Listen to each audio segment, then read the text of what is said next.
ऐसा लगा अंत में बताइएगा जरूर। अरे बहू, चाय ले ले, उठ जा बेटा।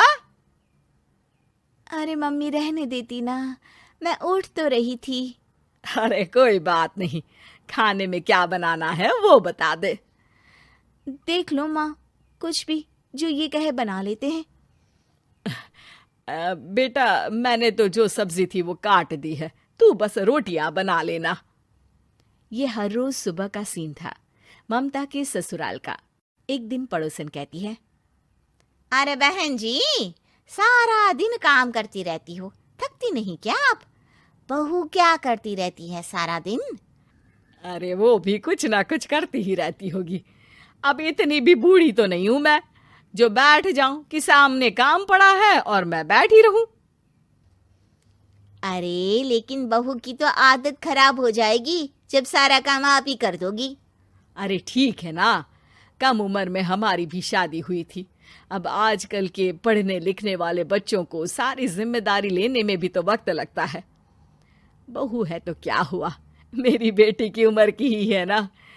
एक उसे भी देख लो, चाय बनाने के सिवा आता ही क्या है। ममता से सारी बात करती है। हाँ मम्मी जी ही ज्यादा काम करती हैं, इसमें कोई दो राय नहीं है। लेकिन मैं भी क्या करूं, ऑफिस और घर के बीच जो वक्त मिलता है उसी में काम कर लेते हैं, है ना। दिन बीत रहे थे। सास बहू के बीच की बॉन्डिंग अच्छी थी, लेकिन जब बहू माँ बनती है तो जो थोड़ा बहुत काम किया करती थी वो भी छोड़ देती है। बहू, ये ले, तेरे लिए बनाया है। इसको खाने से बच्चा और तू दोनों स्वस्थ रहेंगे। ठीक है माँ जी। माँ जी, वो बच्चे के लिए गद्दे जो सूख रहे हैं ना छत पर, जरा ले आइए ना।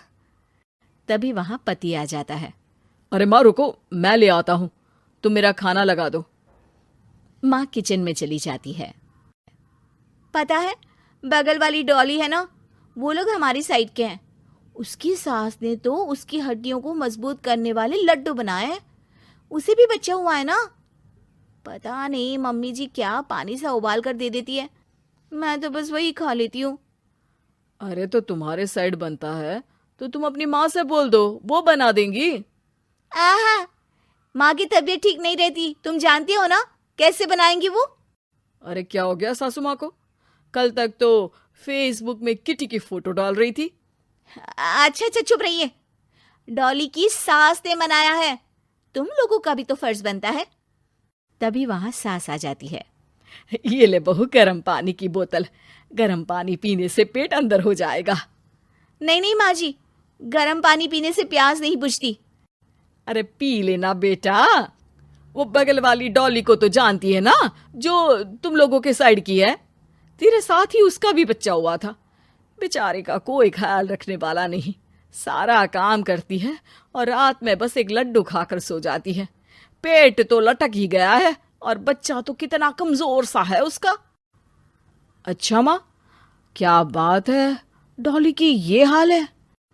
क्यों मैडम, क्या कहना है आपका? अब पता है मुझे, किसी के पास मेरी सास की तरह सास थोड़ी ना है।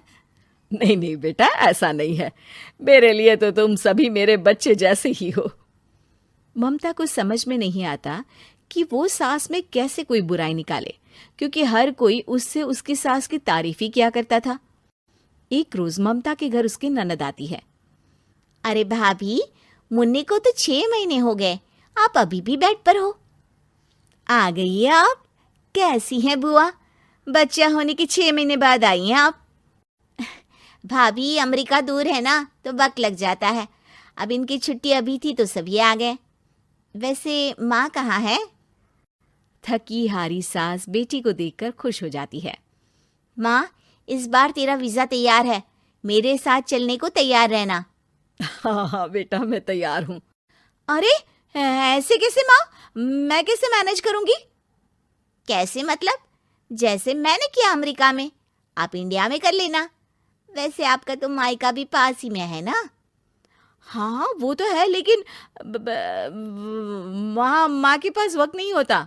ईश्वर भक्ति में उनका सारा समय चला जाता है। भाभी, बेटी परेशान हो तो माँ का ध्यान आरती में कैसे लग सकता है? समझ में ही नहीं आता। वैसे भी अब माँ को मैं अपने साथ ले जा रही हूँ। माँ को विदेश घूमने का शौक है ना। ममता मन मारकर चुप हो जाती है, लेकिन मन ही मन सोचती है कि वो कैसे सारा काम मैनेज करेगी। पति का खाना, नाश्ता, मुन्ने को नहलाना, धुलाना, फिर रात भर इसके लिए दूध तैयार करना। माँ तो सारा काम करती थी। हे भगवान, ना भाई ना। क्या हुआ भाभी? क्या सोचकर ना भी ना कर रही हो?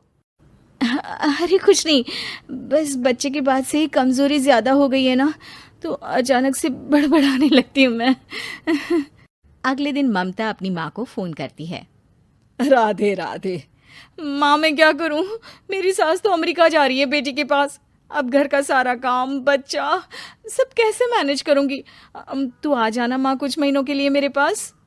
अरे ना ना ममता, मेरे बस की बात नहीं है काम धाम। अरे तू तो जानती है ना, मैंने तो तेरे भाई की शादी भी गरीब गांव की लड़की से इसीलिए ही की थी कि वो चुपचाप घर का सारा काम करे।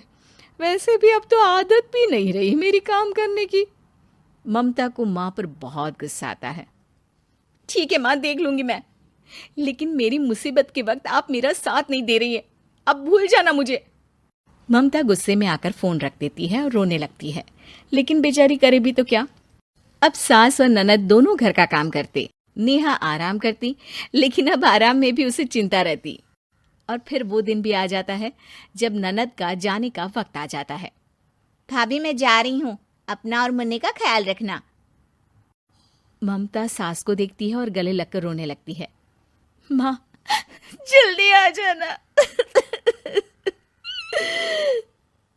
सास मुस्कुराकर कहती है। कहाँ से ममता, मैं कहीं नहीं जा रही। मैंने देखा कि मेरे जाने की बात से ही तू परेशान हो गई थी, इसीलिए मैंने अपना जाना कैंसिल कर दिया है।